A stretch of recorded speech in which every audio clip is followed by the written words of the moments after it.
Hey everyone, my name is Andre, and this is the Tennis and Bagels podcast. And this is a podcast about everything tennis, from recreational to pro tour to history, and just essentially anything that I kind of feel like talking about in tennis, and also relating to news and stuff like that in the tennis world. And today, you might have noticed that there was no intro song, and the reason for that is because I just kind of wanted to be talking about a little bit more of a more serious subject, and the song just kind of didn't really feel like it fit it as much. So I'm just going to leave it like that. I'm just going to start it out right over. Just jump right into it.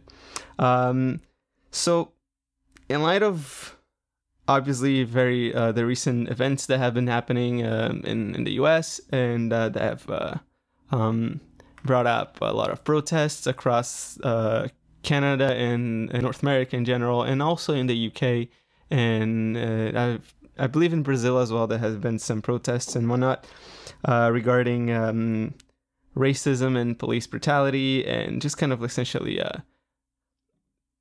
terrible ways that Black communities have been treated historically and lately in this past couple of decades in the 21st century. So I wanted to touch a little bit on that because I feel like this is a good moment. It's getting a lot of steam, and I wanted to participate in this, and just kind of like not essentially just being an ally, and helping in some way. And I know this platform is still really small. I do have plans for it to maybe one day grow very big. But right now, I don't have that many listeners. For those who listen to me regularly, thank you very much. All of you are very important to me. And so I've done a bunch of research. In fact, actually, right before doing this episode, and the reason why is because, well, I'm an immigrant, so I'm not familiarized 100% with life in North America from my childhood. So there's a lot of things that I've missed, and even in terms of learning in school, how do people study history and whatnot. Although I've caught a little bit of that. I did my last year in high school here in Canada, but I missed a lot of it. And also, because I'm not a Black person. Even in Canada, I cannot be considered. Well, I'm not at all Black. I am in Brazil. I am considered a very white person, but in here, I'm just kind of like falling into the label of a Latino, and at least like South American. Like, I'm clearly not from here in a sense, like my ethnically.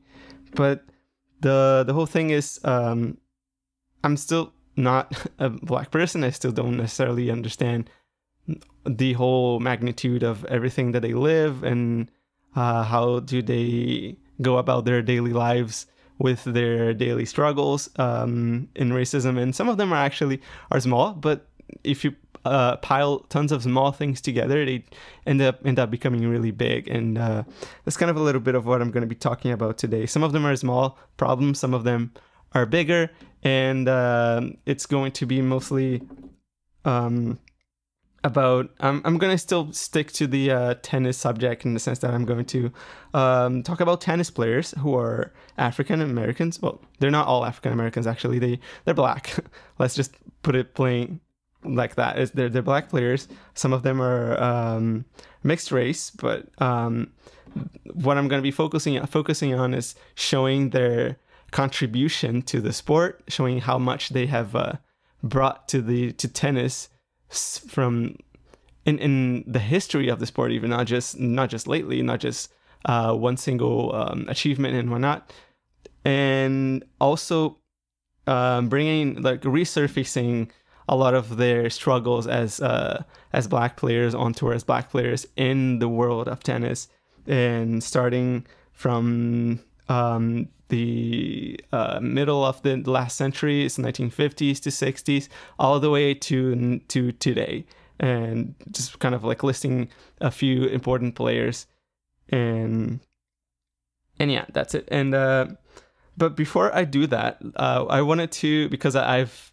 in my research, as I found out, one of the questions that I had in my head, and lots of people have it, lots of non-Black people really have it, and mostly white people who are more have been more sensitive to this topic as well, have been trying to actually do something.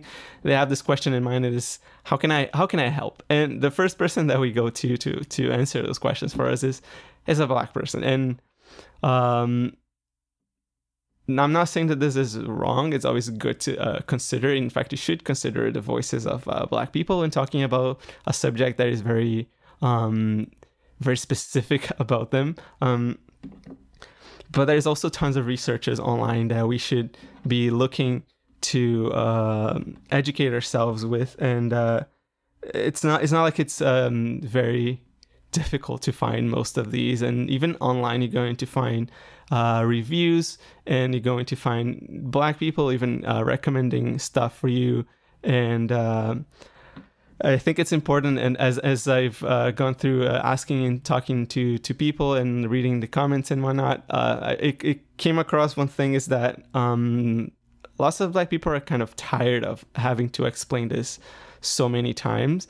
And with the amount of resources that we have at our disposal, it actually isn't difficult to understand why. It's kind of like something that we should already be starting to get more into on our own, and we should already know about this mostly. We shouldn't be coming to this conversation completely ignorant. So I'm going to start with a call to action, which is from non-Black person to non-Black person. One of the things that's very important is not to just put up your Black squares and not just use the hashtags, and not just, very important not to just share the horrific videos that you watch about Black people dying in protests and how they're mistreated by police and other people, because it's traumatic. So don't overshare those. But having calls to action, that means if when in your research you do things and you share links, you share ways that you can help in the cause, and some of them are actually closer than you think. So first of all, I'm going to say this. I'm going to leave a massive compilation of links, and the actual link list is not going to be that long, but it's links that leads to other links that you can search for you to educate yourself and for you to donate and just find ways to help. And there's not only helping huge funds like bail funds and the cause for justice for George Floyd. If you feel like you should do it, go ahead. But I also encourage you to look into your community and local aspect of your lives, and even within your own entourage, like your friends, maybe even family that you might want to be talking to, and just kind of like helping get this discussion on the table, get this talk on the table, because disagreeing is going to happen, and it's going to be hard, and family discussions are tough. It's not easy to just live in the same household and having fights over ideological issues, but at least get started somewhere, and get it started, essentially what it is. But I will still leave a bunch of links that you can look into, and I would encourage you to at least not necessarily just go and like clicking the first link that you see and just go donating. Look at them, read them carefully, and see whether you feel like there is a better way that you can be directing your energy and efforts and money into something, instead of just kind of like, because another bad thing that you can do is just kind of like doing a one-time donation and think that this is it, and then you never touch the subject again. That's also something that is not very, very helpful in the long run. It's my main call to action that's going to be in here in this podcast, in this conversation, the one that I can actually talk from experience, is to take your time to do research. Take your time to educate yourself on the issues that a a lot of those Black groups and Black friends and people are putting online and stuff like that. So the internet has a big problem in the sense that things need to be real quick. Our attention span is really short. So Twitter is flooded with threads and things go really quick. But take your time and read and take your time to struggle with questions and thoughts that you have maybe never took your time to think about before, never heard. Some of them might be really just tough for you to process. For example, I watched two black productions really on Netflix. One called 13th. It's a very famous documentary. Lots of people already know about it. I think it's really interesting how they navigate the history of Black communities and how they touch even a bigger subject of minorities and just essentially politics without actually being biased towards one certain party or political association and affiliation. They kind of point fingers at everybody, which I think is really interesting. Just kind of like a major critique of the United States incarceration and prison system. So I think I would really recommend that. And I also really recommend that you just don't stop there. You don't watch a documentary, become an expert in literally anything. And the other thing that I watched is a little bit more of like a tongue-in-cheek. It's not... it's a fiction. It's called Dear White People. I watched the first episode of the first season this week still, and this one is actually going to be probably hard for you to watch if you're white, because at first it really may bring the first thoughts like reverse racism, and that's already a red flag in a lot of ways, because when you think about this, you have to start to think kind of like, what are my emotions towards this, and like, where is this going? Because you can just dismiss a claim just because you feel like offended in a sense, and I feel like that goes essentially for everybody. But the whole problem with the race is that it happened throughout centuries. You know, it's not something that it just happened today. It's not something that is tied to a single issue. And by the way, police brutality and things like that, these are not the problem. These are symptoms of a bigger problem that needs to be fixed. So those are just kind of like the tip of the iceberg. They appear on the surface level, but to figure them out is a bigger research, like a bigger understanding, bigger discussions. So I do recommend that you watch this. And for Dear White People is very interesting because for my understanding of what it was from that pilot, it was a somewhat exaggerated portrayal of a society, but kind of like with a very acid humor, very sarcastic humor embedded into it. And the good thing that it showed on it is that they didn't just show segregation. If you actually look at it, like, you take a minute to think about like the characters and what are they navigating through and where are they at, like their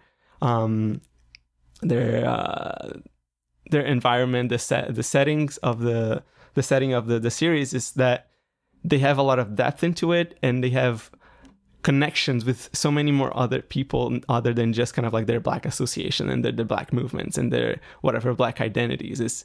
It's because one of the problems of racism is kind of making people one-dimensional, is making one entire group of people one-dimensional based on a generalization and a stereotype, and that's incredibly dangerous. So I like what they do with Dear White People in that sense. I like their sarcasm and the way to portray things, like really just kind of like in your face type of thing.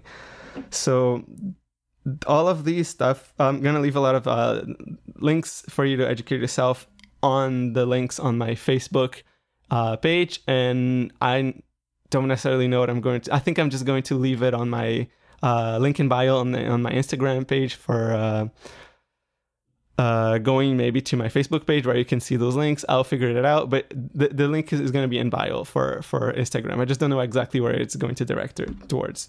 But this is still a podcast about tennis, and I really think, especially following so many tennis personalities on Twitter, on Facebook, and on Instagram, you see that Another big mistake as well is trying to separate things. So if you're a human and you live in a society, which is 99.99999% of us, things cannot just be separated that easily. Things are connected. People have a voice that influence others in indirect spheres. For example, Roger Federer and Serena Williams, they're tennis players who are really famous, but they're also very influential outside of the sport. They're not just influential within the Grand Slams. Their lives doesn't stop when they enter the court and restart when they leave. They're the same person. They have the same beliefs. They're just doing their job. So, and they also, well, tennis players also have a voice, and some of them are more vocal than others. And I think this is important as well for us to consider. And the stories of players is also, I think, calls attention to how we can consider sports in racial issues. And that's the topic that we are considering right now. And that's the topic that I'm going to cover with the players that I'm going to list in here. But it is also connected to various other issues, as I've mentioned before, in terms of gender issues. This has never really not been a problem in tennis and other sports, and several other things, like in terms of class and money and health issues and stuff like that. So you just can't. Bottom line is, you can't separate sports from society. It's a dumb conclusion that you can take. Society is a network of people. It's not different boxes that you open whenever at will, and they're just completely unrelated. But without further ado, in terms of that, the point of here is not necessarily be lecturing people, especially because I essentially just started diving deeper into this subject of race and stuff like that, especially in the United States, where it's a place that I haven't really no connections with. I haven't grown up there, and North America is a place that I have a big connection with, but hasn't, as I explained, is not part of my whole story. So it's a process of learning, and that's why I think my main call to action is for you to enter this journey of learning. So that being said, is kind of like me directing this podcast message to non-Black people in that sense, because this is the people that I can relate to, and this is the people that I can, well, not that I cannot relate to Black people, but this is the people that I share a more similar experience with. So this is why I feel like this should be my message, and this is why I think we should, as non-Black people, be considering to educate and think and taking our time to learn and to listen. This is kind of like how I take this subject right now. And yeah, but whatever I said in terms of 13th and Dear White People and all the links that I'm going to leave, don't take my opinion for it. I'm just leaving it so that you can go and see for yourself. This is like the most important thing right now.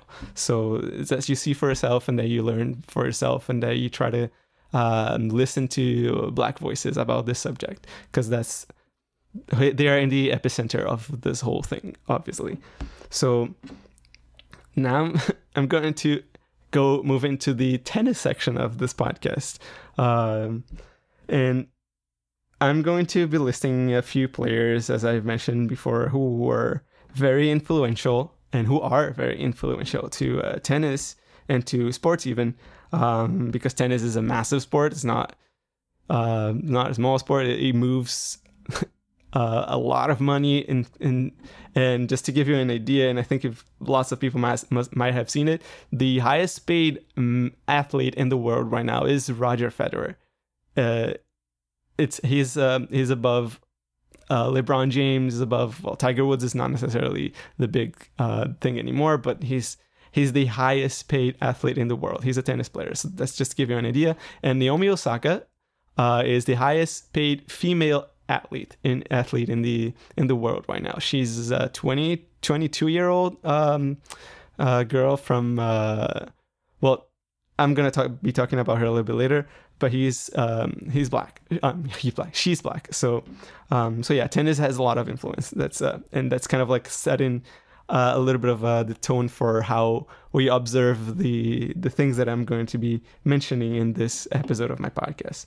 And I'm kind of going to go a little bit in a historical timeline here. That does not mean that the last player that I mentioned has less importance than the first. It just means that that was for me an easier way to organize this list, instead of kind of like trying to figure out like who was more important, who did more, who is better.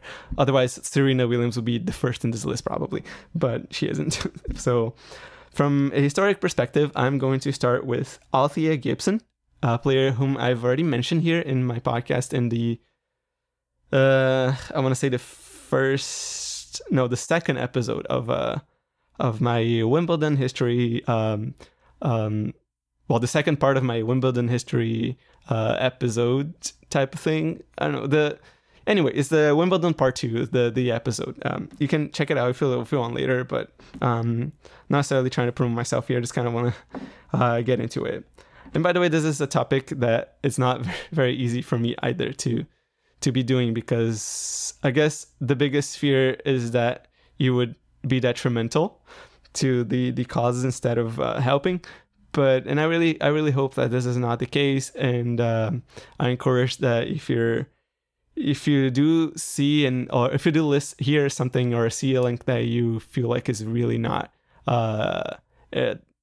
good for helping in this cause, you communicate with me, and I will try to take it down, or I will modify my stuff, and I'll try to make an apology statement, something like that. I'll look into it. And by the way, I've seen all of the links. I've looked at all of them, and I observed a lot of the links within the links to see what they talk about. So I'm not just like posting something blindly just because I want to have the biggest compilation of links ever. So back to Althea Gibson. She was a player in the 50s, 60s. So pre-open era. If you know anything about Black history in the United States, she's from the United States, by the way. She's from Harlem. You know that this was a very, very tough period. There was a lot of things happening in regards to the civil rights movement and stuff like that. And she wasn't free from all that. Like, that's kind of like the first takeaway, is that she was living in that society. She wasn't living in the society of glamour and tennis and money, especially because back in the pre-open era seasons, there was people couldn't get paid for playing the Grand Slams, which were always the most prestigious tournaments. So that gives you something. She was the winner of 11 Grand Slams pre-open era, but still, and that gives you an idea. She didn't make a single penny from any of those slams because you couldn't get paid for it. She was the first African American to join the UST tournaments. She was the first to win any Grand Slam, like any Grand Slam ever, including Wimbledon. Well, obviously, she won Wimbledon in 1957 and 58, if I'm not mistaken. And she was also the first African American to be ranked number 1. Keep that in mind, because those informations are something that nowadays would be like, these people would be heroes. But let's keep going. She had a tough childhood, and her father initially, she was very good in sports. Her father taught her how to box, and she liked to fight. And she didn't like tennis because she thought it was a sport for weak people. And her father later physically abused her.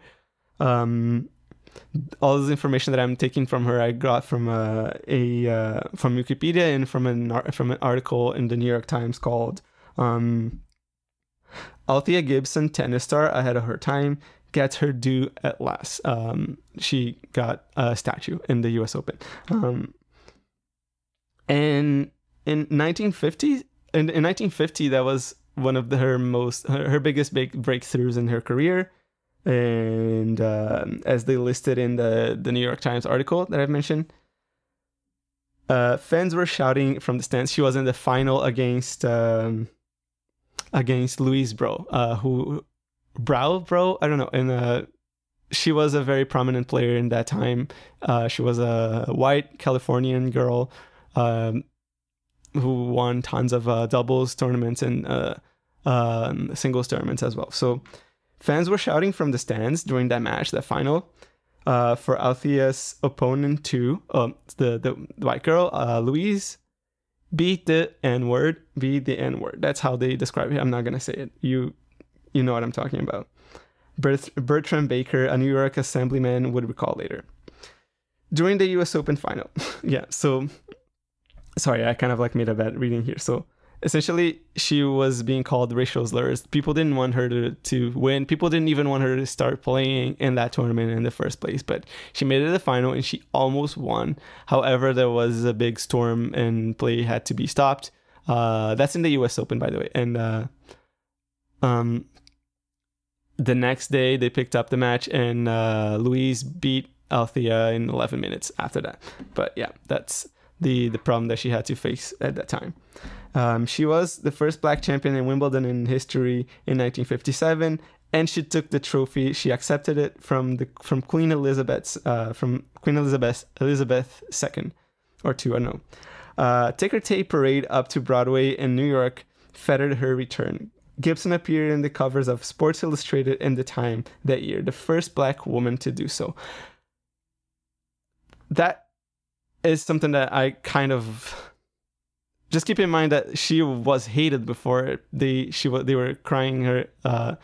They were crying racist slurs to her during that match, and now she's being kind of driven across town in a convertible after winning Wimbledon. Like, come on, it's incredible double standards, right? She had to earn a place in society by being incredible.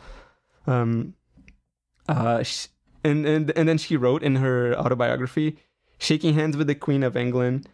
I always wanted to be." She wrote in, "I always wanted to be somebody" is the name of her autobiography. Shaking hands with the Queen of England was a long way from being forced to sit in the colored section of the bus. I mean, two realities that you can see. As I mentioned, people didn't even want her to play in the tournaments, and her applications to play in white tournaments were often rejected or conveniently, quote unquote, lost, until in 1950, Alice Marble, another prominent American player, winner of 18 Grand Slam titles, jumped into the fray and wrote a letter to the American Lawn Tennis Association, which is now the USTA. And the letter said, "If Althea Gibson represents a challenge to the present crop of women players, it is only fair that they should meet that challenge. The entrance of Negroes, sorry, I said that, into national tennis is as inevitable as it has proven to be in baseball, in football, or in boxing."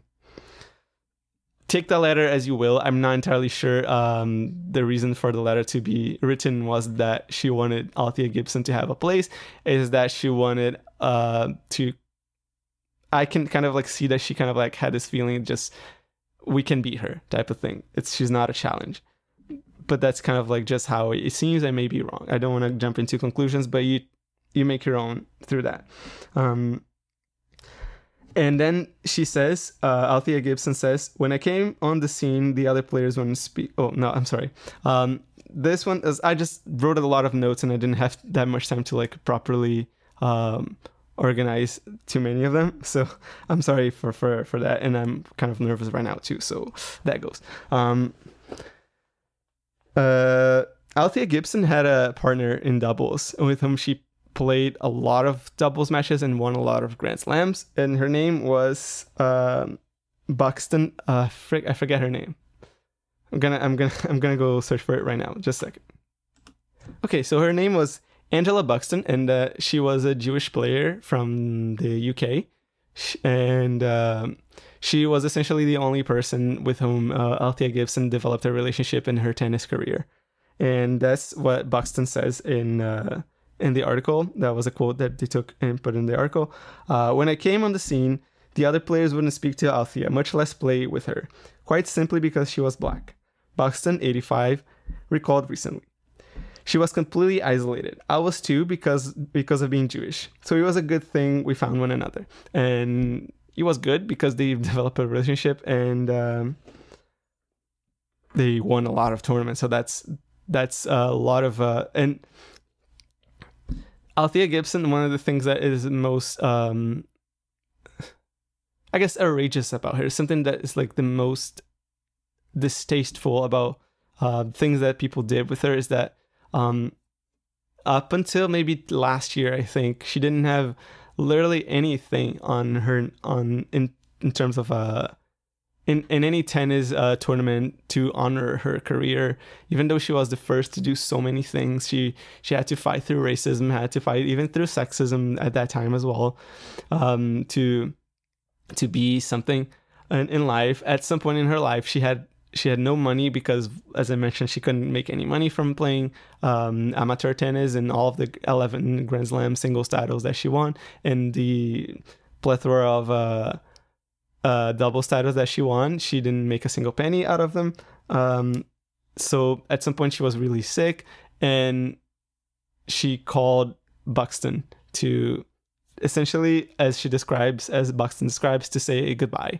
But then Buxton came to the rescue and raised, I believe on Wikipedia it says £1 million pounds or dollars to help her get out of her disease. And also on Wikipedia it says that's because she didn't...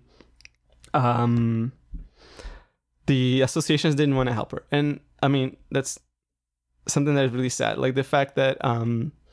nothing in the United States had anything to honor her. Now she has a statue on the U.S. Open, but that's the first great American, great Black American player in the world. And well, this is how we honor her, right? So, and moving on to another player that you know by the biggest stadium in the world, Arthur Ashe. He won 76 titles, 51 in the Open era, and 33 of them are listed on the ATP website. The ATP being founded in 1973, I believe, or 72. A lot of things kind of got lost, and there's a lot of rules into recognizing what is official and what is not, and some titles were lost, and some rankings are just kind of like debatable. But Arthur Ashe was the first Black player selected to the United States Davis Cup team, and the only Black man ever to win the singles title at Wimbledon, the US Open, and the Australian Open.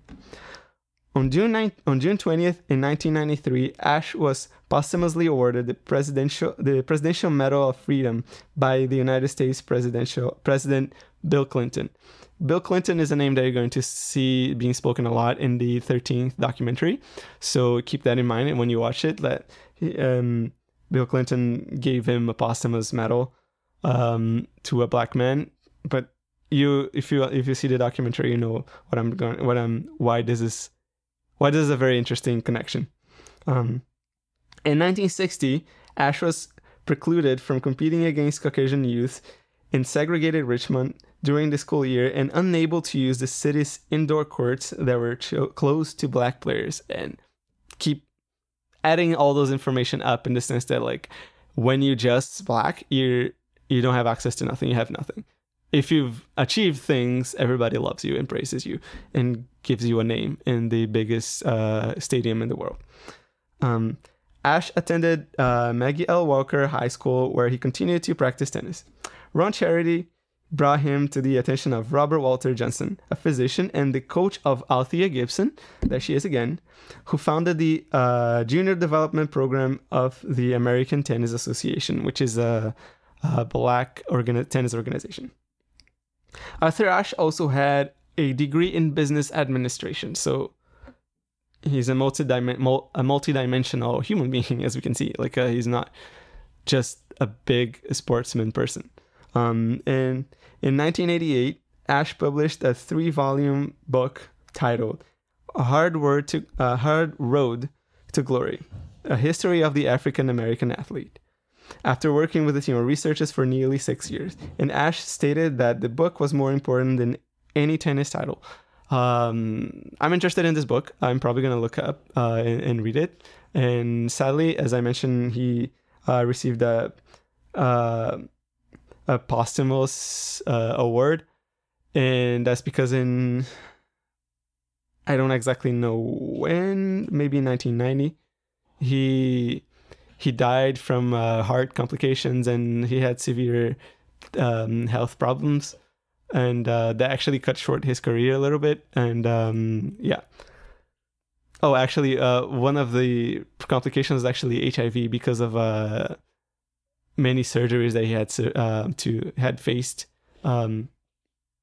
during his heart problems and whatnot in life. And moving on to outside of America and now in Europe, we have Yannick Noah. Yannick Noah is a French player who was born in 18th May 1960.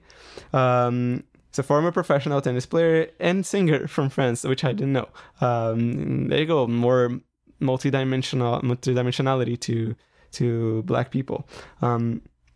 He won the French Open in 1983, which is amazing. And he's currently the captain of both France's Davis Cup and the Fed Cup team.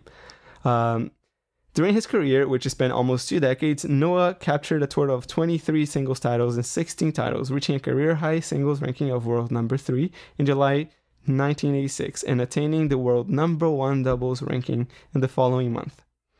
Since his retirement from the game, Noah has remained in the public eye as a popular music performer and is the co-founder with his mother of a charity organization for underprivileged children. So you can look up his organization if you feel like donating, I guess. Noah became France's most prominent tennis hero in 1983, becoming the first Frenchman in 37 years to win the French Open, one of the 4 Grand Slam singles titles events. Is no Roland Garros, Australian Open, Wimbledon, and the US Open are the only Grand Slams, and they have been since probably their institution when they were founded. He dropped only 1 set during the 2-week-long tournament in 1983, and he defeated the defending champion Sweden's Mats Wilander in straight sets in the final, 6-2, 7-5, 7-6. He remains the last and most recent Frenchman to have won the French Open men's singles title. There goes again, like he's a jewel in the tennis in tennis for France, in French tennis really. So yeah, and Mats Wilander, by the way, in case you don't necessarily know too much about history, Mats Wilander, if I'm not mistaken, is a former world number 1 and winner of multiple Grand Slam titles. He was an incredible tennis player in his time. So that was no insignificant victory. So yeah. Oh, and by the way, he also won the French Open in doubles in 1984. So yeah. Now moving on back to America, we have MaliVai Washington. MaliVai Washington wasn't a Grand Slam winner. He wasn't a top 10 player in his life, and he also wasn't. He wasn't necessarily like one of the biggest legends of tennis, if you will. But he did a lot, and the fact that he was, as we mentioned, there were 2 African Americans in the U.S., and that kind of like just goes to show that. And you will see later on in this list that Black Americans actually make up a lot of the strength of the United States in terms of tennis. And they also, from the Black communities, we have seen so many of the greatest athletes in the world in all sports, not just kind of basketball and football. Like you have Tiger Woods and you have, Althea Gibson, Venus Williams, Serena Williams, Arthur Ashe. So yeah, that goes to show something. That's just kind of like showing the contribution that they have in our society, in the sport that I love so much. So MaliVai Washington, as I mentioned, he didn't win a Grand Slam, but he was a Wimbledon finalist in 1996. And pretty much his entire family was made of talented tennis professionals. Washington made his debut at a Grand Slam event in 1989 US Open, where he reached the 2nd round. He reached his first Grand Slam quarterfinal in 1994 Australian Open after a win over 2nd-seeded Michael Stich. Michael Stich is a German player. I believe he's a former number 1, and he won Wimbledon once in the first round, and a 5-set victory against Mats Wilander in the 4th round. In the quarterfinal, he lost to 9th seed Todd Martin in straight sets. Washington's biggest success as a Grand Slam event came in 1996, as I said, when he was runner-up at the Wimbledon Championships. On his way to the final, he defeated 9th seed Thomas Enqvist, another legendary player, in the second round, and came back from a 1-5 set deficit in the 5th set of the semifinal to beat Todd Martin, who had defeated him prior. And he lost the final in 3 sets to Richard Krajicek, the 1996 champion. That was his only Grand Slam title. But it's interesting to note here, like how that he was a big player, he was a big threat, and more on him is that he was twice a runner-up in the ATP Masters Series events, which are now known as the Masters 1000s. In 1993 Miami Masters, where he lost to Pete Sampras, and in 1995 Essen Masters, where he lost to Thomas Muster. And Washington reached a career-high singles ranking of number 11 on October 26 in 1992. So yeah, that was his career. Isn't necessarily the most incredible career in tennis, but he was an important player in the US history as well. And now I finally reached players that we actually get to see playing nowadays, even though it's a little incredible that they play. Venus and Serena Williams, who became both professionals in the late 90s. I believe Venus became a professional in either 97 or 99. Well, 98, and Venus and Serena became a professional in 1999, I believe. And we obviously know that their careers need no introduction. They shaped a new era of tennis players. Serena herself won 23 slams, and that's a record in the Open era. The only player who has more Grand Slam titles is Margaret Court, and she won a bunch of those in the pre-Open era time. So there's debate on who actually has the most titles in that sense. But she twice held all 4 Grand Slam at the same time, not in the same season, mind you. I don't exactly remember, but that's what we call nowadays the Serena Slam, where she won. I think she started in Wimbledon and then finished at Roland Garros, so she won all of those 4 Grand Slams in succession twice. She has a record of 319 weeks on number 1. Actually, it's not a record. I believe she's behind Steffi Graf, and she held the world number 1 for 186 consecutive weeks. She has 3 golds in doubles and 1 in singles in the Olympics. It's very impressive portfolio.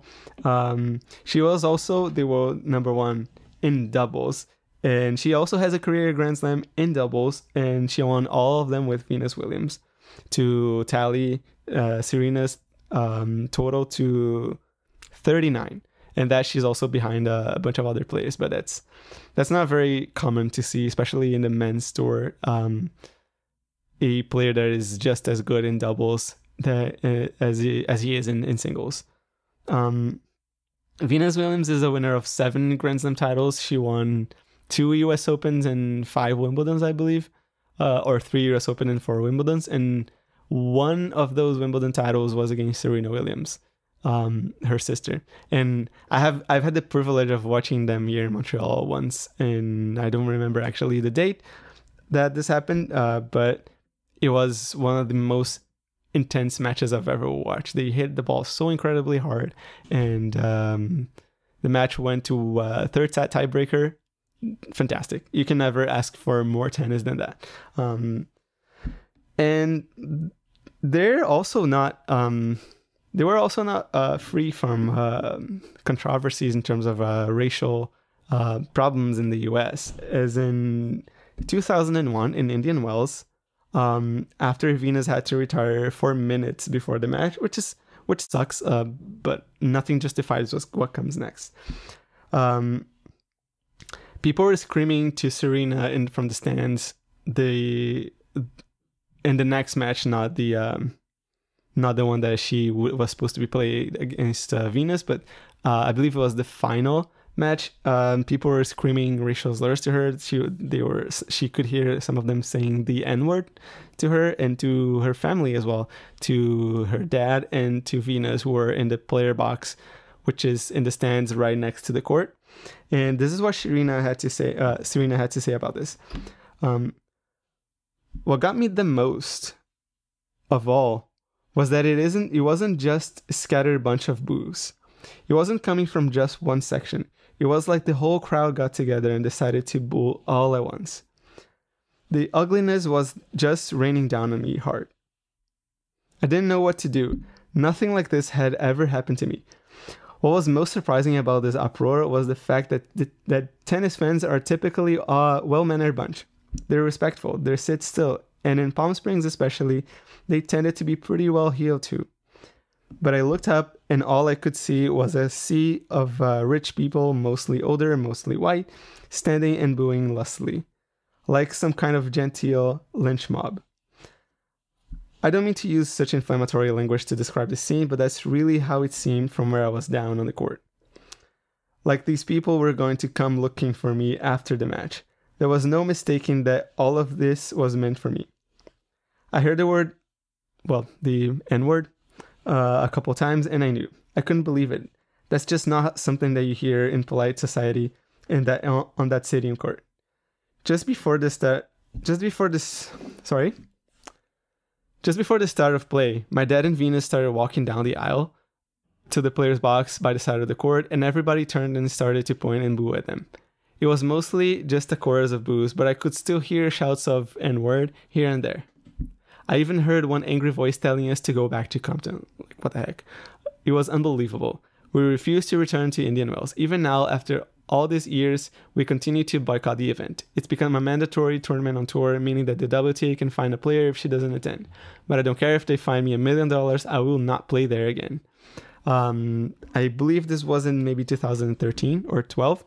Now she's back on playing in Indian Wells, but it took Serena 14 years to come back and took Venus 15 years to come back. So that showing, it was in 2001, it was in the beginning of their careers, but still it's kind of like the same narrative in the sense that people don't like her and call them names, and now they're famous and they're great players and they're legends, and now people love them. It doesn't work like that, right?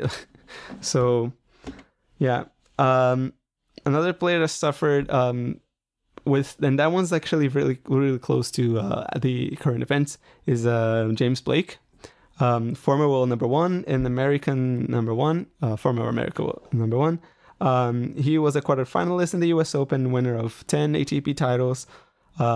He was a two-time Masters 1000 finalist in Indian Wells in Cincinnati, and the 2006 finalist at the ATP Finals, which was called like the Masters Series, Masters something. I don't even know. I don't even remember. But it's the year-end tournament where the 8 best players in the world go and play. And he lost to Federer in all of his finals that he played, including the ATP Finals. And I don't remember which ones were straight sets, but I believe the ATP Finals was. And currently he's the tournament director at Miami. And for him, for James Blake, this is what happened to him on September 2015. Blake was thrown down to the sidewalk, handcuffed, and arrested by plainclothes New York City Police Department officer in front of the Grand Hyatt, New York, after being mistaken for a suspect of interest. So he was just standing there. He I believe, had his phone on him, and he saw this police officer and this plainclothes officer running towards him, and he thought he was a fan. He thought he was going to get like an autograph and whatever. Well, get to give an autograph. And next thing he knows is that he's on the ground and the officer is on top of him. Like he has his knees on his back, and he's handcuffed until he was finally released because they realized he wasn't him. So this is what the Washington Post had to say about this. Well, I think that's Blake saying this, but I read this from a Washington Post news. If the skate had been ruled in his favor, it may have seemed like a step backwards in that effort if it emboldened the other officers to receive any punishment that they could just sue the victim and intimidate them more after they had already been victimized. that would have been a dangerous precedent, in my opinion. So the point is that Blake wrote a book, and he kind of like called the officer motives for being racist in terms of his arrest, and the officer sued him for defamation, and that's why he said all those things. Because the point that he's making is, if officers can just sue back and win, it discourages people even more from taking action when they're mistreated by the police. So yeah, and now James Blake is an activist to defend minorities against police brutality, and Blake and his lawyer worked on the city to create a legal fellowship to help citizens with grievances negotiate the legal maze that dissuades many from filing official complaints about police mistreatment, as I said. I will post the link for a recent thing that he said, I believe a couple days ago, even, about this happening, this thing that happened in 2015. And I'm gonna move on to another Frenchman. He's one of the most beloved players on tour. He is amazing. He has got a massive forehand and great personality. Wilfred Tsonga, career high number 5. He's also one of the 3 players who beat the Big Four in slams. So only 3 players have been able to beat all of the Big Four. That being said, is Roger Federer, Rafa Nadal, Novak Djokovic, and Andy Murray in the slams. This is no small achievement, by the way. Tsonga was also the finalist in the Australian Open in 2008, and he beat Nadal in the semifinals of that tournament, and he lost to Djokovic in 4 sets in the final. He beat Federer from 2 sets down in Wimbledon. He was losing, I believe, 6-4, 6-4, and then he came back to win the next 3 sets. And at Wimbledon, that's pretty fantastic. Like, to beat Federer on grass and being 2 sets to love down is kind of, well, you get what I'm trying to say with that, right? And Tsonga and David Nalbandian, the Argentinian, are the only 2 players other than the members of the Big Four to have beaten 3 members of it at a single tournament. Tsonga defeated Djokovic in the round 16, Murray in the quarterfinals, and Federer in the final 2 in the 2014 Canada Masters. And in the final that he played against Roger Federer, if I'm not mistaken, he was down 1-5 in the 3rd set, and he came back to win that one. I wasn't as fortunate to watch it, and it was in Toronto. I only watched the highlights of that one as well. So, but I really wish I did. And here's what he had to say about racism. As a reporter asked him the question, how did racism translate into your childhood? And Tsonga answers, at the beginning it starts with little nicknames, then little insults. Afterwards, I remember being the victim of, let's say, abusive checks, especially identity checks in the street when my friends were never checked. I was refused in establishments, while sometimes I arrived with my friends, they said to me, you can't get in, but you can. It was difficult to also see my father from time to time in the eyes of others. It was painful for me. At the start of my career, certain sports media called me out like Wilfred Tsonga, son of a Congolese father, and I didn't understand why it was so important when I was French.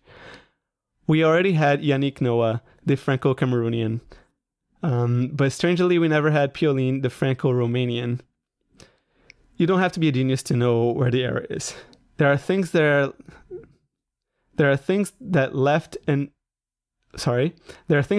inedible mark on me and will last a lifetime. I met people on the street who would hide their bags and it hurt me a lot. I mean, it's always the same story repeated over and over again. They are just people, and they treat it as criminals, as danger, and then they become famous, and now everybody loves them. I mean, and now I'm moving on to a very prominent player who is actually being super vocal lately. If you frequent Twitter a lot, you might have seen her. Coco Gauff. She is a very talented 16-year-old girl who is already a giant killer with a fantastic game. She essentially doesn't play and talk like a 16-year-old. She's incredible. She won her first WTA main draw match at 14 in Miami. And after losing the second round of a qualifying at the French Open, Gauff qualified for the main draw at Wimbledon after entering the qualifying draw with a wild card. She upset world number 92 Aliona Bosova, the top seed in the qualifying draw, in the first round and defeated number 128 Greet Minen in the third and final qualifying round, while only losing 2 games. Gauff also became the youngest player to reach the main draw at Wimbledon by qualifying in the Open era, at the age of 15 and 3 months old. In her main draw debut, she upset world number 44 Venus Williams in straight sets.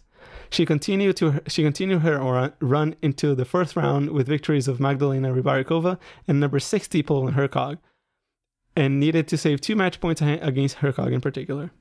The hype surrounding her first round match win helped lead to her third round match being scheduled on center court. She was eliminated with a 4th round loss to eventual champion Simona Halep. All 4 of her matches were most watched matches on ESPN on their respective days. Just giving it perspective of the talent that she has and the promise that she holds for the future of tennis in the United States, and even probably in tennis in general. And although she lost in qualifying at Linz Open, she entered the main draw as a lucky loser and won the title. That's in 2017 or 18. Notably upsetting top seed Kiki Bertens in the quarterfinal for her first top 10 victory. She defeated Yelena Ostapenko, winner of Roland Garros a couple years ago, in the final to become the youngest WTA player to win a singles title since 2004. At the Australian Open, Gauff defeated Venus Williams in straight sets in the first round, Sorana Cirstea in the second, and defending champion Naomi Osaka in the third, becoming the youngest player to defeat a top 5 player since Jennifer Capriati beat Gabriela Sabatini in the 1991 US Open. This was this year in the Australian Open in January. In the 4th round, she lost to eventual champion Sofia Kenin in 3 sets. That was a massive match. This was her second of 3 majors she played where she made it into the second week. In doubles, Gauff and McNally recorded their best result in a Grand Slam to date, reaching the quarterfinals before falling to second seeds and eventual champions Kristina Mladenovic and Timea Bubbles in 2 sets. Those 2 players are just incredible doubles players, just to give you an idea. She's also very active on social media, as I said, and she's been filmed doing speeches during the protests, and she's kind of like encouraging people to take action. And one of the most interesting things that she's done so far is that during Blackout Tuesday, Roger Federer actually posted a black square and the only thing that he wrote was heart. He didn't even write anything.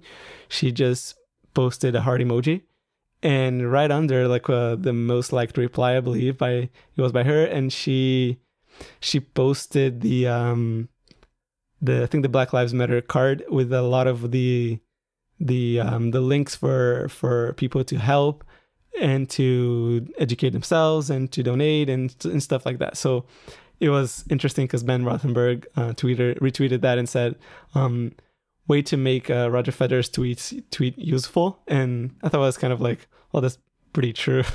So yeah, this just kind of like goes to show how active she is in using her platform. Now moving on to Naomi Osaka, whom I've mentioned, as Coco Gauff beat her in the Australian Open this year. Naomi Osaka is a former world number 1. She's the winner of the Australian Open and the US Open. And the US Open, she beat Serena Williams in the final. And in the Australian Open, she beat Petra Kvitova in the final in 3 sets. Naomi Osaka never played in juniors, and she went straight to the ITF Pro Tournaments. The ITF is not the WTA. The WTA kind of has their own series of tours that are the highest level, except for the Grand Slams, which are managed by the ITF. But she never played the juniors. She never played junior tournaments, but she still managed to grow a lot because of that. So Osaka qualified for her first WTA main draw in 2014 Stanford Classic. In her tour level debut, She upset world number 19 Samantha Stosur in a tight match, where she saved a match point in the second set tiebreak and came back from a 5-3 deficit in the third set. She was still just 16 years old and ranked number 406 at the time. Osaka also won a match as a wild card in the Japan Women's Open, her only WTA main draw of the year. And by that, it means that she didn't have to go through the qualifying. She just got accepted because of the wild card. In 2016, most notably, she qualified for her first Grand Slam main draw at the Australian Open and made it to the third round. In particular, she upset number 21 Elina Svitolina in straight sets in the second round before losing to number 16 Victoria Azarenka. Victoria Azarenka is twice a Grand Slam champion in the Australian Open in 2012 and 13, I think. Having already reached her first two career WTA quarterfinal earlier in the year, she then made her breakthrough as a wildcard at the Premier Level Pan-Pacific Open. She upset number 12 Dominika Cibulkova, who's now retired, and she was a finalist in the Australian Open as well, I think. And she also upset Naomi Osaka, also upset number 20 Svitolina again, and on the road to making her first WTA final at the age of 18. At the time, Cibulkova was the highest ranked player she ever defeated. Additionally, she was the first Japanese player to contest the final at the event since Kimiko Date in 1995. Kimiko Date-Kurum was a player that played until I think she was 43 years old. She had a marathon career, and up to her last days on tour, I think she still won a tournament. That player's career is incredibly enduring. So yeah, Osaka eventually finished a runner-up in the Pan Pacific Open to Caroline Wozniacki, and nonetheless she entered the top 50 of the WTA rankings for the first time, and at the end of the season she was named a WTA Newcomer of the Year. That was in 2016.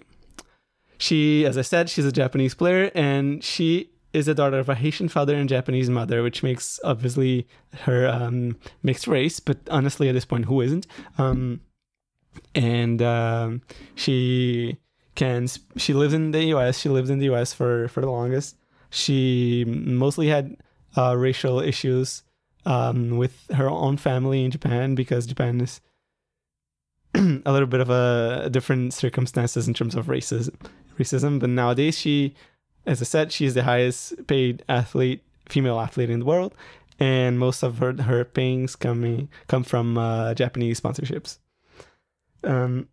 She's also been very vocal in social media despite being extremely shy, and she and Coco Gauff are just kind of like retweeting each other and defending each other on social media right now.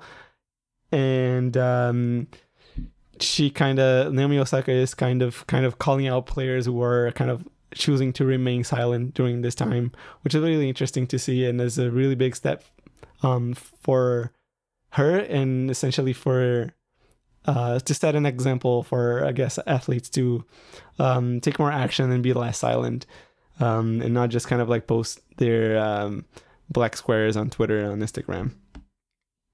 And honestly, I'm going to finish this list right here because I'm already over an hour in my recording, and but I'm not gonna leave you with that. I'm just gonna say a few more names of African Americans. Well, not African Americans. I keep saying that. I'm sorry. Black people who have been incredible players and have still some future in the tours, in both the men's and the women's. Taylor Townsend, who was a big very hard-hitting player who also suffered with some controversies about her weight. And now we have as well in Canada our own Felix Auger-Aliassime, who is son of an African from Togo, and I've posted a video of him on my Facebook page, and where he explains a little bit of how his father had suffered from some problems of racism in Quebec City with the police that thankfully ended peacefully, but you can watch the whole video on his Instagram page or on my Facebook page if you wish to go there. We also have Vicky Duval, who is a cancer survivor. Gail Monfils, who is probably the most fun to watch player on tour. He's incredibly athletic, and you're going to find endless hours of hotshot compilations from him on YouTube. It's worth a watch because some of the shots are definitely insane. Francis TFO, who initiated the Rackets Up, hands down viral video that got Serena Williams, Gael Monfils, Naomi Osaka, Coco Gauff, and Tsonga, and many others to join in, and just kind of like this video. And essentially the point of the video is kind of like the tagline is am I next? So it's kind of like a powerful demonstration from him. And there's also Michael Ymer from Sweden, who is quoted as one of the future players of in the ATP Tour. And also we have Françoise Banda in Canada, another Quebecois black player. And there's a lot of promise, and all of these come from black people. And my goal essentially is to, as I mentioned in the beginning, is just to showcase how important those people were and are still for our sport that we love and that we enjoy on a regular basis. Not right now because of COVID-19, but these people make huge contributions, and they've made huge contributions to the sport and to society in general. And they shouldn't be just loved because of what they achieved. They should be valued as people, even if they decided to not do any of this and just be, I don't know, regular people like you and I. They have just as much value, and we should respect them for that. We shouldn't treat them differently from. We shouldn't treat people differently from when they're famous. And in this case, it's even more blatant because not only they're not treated with the prestige that they obviously deserve, they're also treated as less than others they were. Tsonga says here, well, they weren't allowed to get in places. They weren't allowed to mingle with white people, and just, they were looked differently, and in a negative way, not in a positive way. So yeah, just kind of trying to raise awareness in our sport here about how it's not only because you say that, oh yeah, I'm a fan of Serena Williams, that it makes you completely immune to and excused from the racism problem. We shouldn't be looking at those people as the ones that that we are, not necessarily that we don't care about them, but just kind of like we should be treating everybody equally. And despite all of their achievements, if everything was stripped from them, they would still have the same value. And this is for everybody in your entourage, everybody that is near you. And so, yeah, I just want to leave this podcast, because it's been really a long time, by saying that the same things that I said in the beginning: educate yourself and research and look into the links that I've put, and try to find other links as well, or other resources that you can check. And let's just make sure that that the racism problem isn't just forgotten after this movement, and it isn't also treated as just as if you're saying like that you think that black people are inferior, or any other minorities in that sense. Is essentially just kind of like the smaller things, So and the system and how things developed from a historical context as well that brought us all here. Let us just kind of like keep looking into this and actually trying to dive a little bit deeper into the problems, and listening to others, and why are they saying that this is a problem, So just kind of like keep an open mind to this, and recognizing that this is still a problem, and that we should keep working on this. And it's not only after somebody dies in the United States that we should have these things sprung up. This is literally kind of the end of the road. Like, honestly, like, is having somebody die to sparkle a movement is not that they were not interested in anything else, like the black people that did this. It's just kind of like this is the last drop. This is literally enough for them. Like, they've had enough, and to have a life be lost because of this is literally the last drop in the bucket. Like, you can. And anyway, I'm starting to get preachy here, and I'm bound to make a mistake. So yeah, just go research for yourself and look for good resources. There's a bunch in here that you can check, and in the links that I'm leaving. So yeah, thanks so much for listening if you stayed all the way up to here.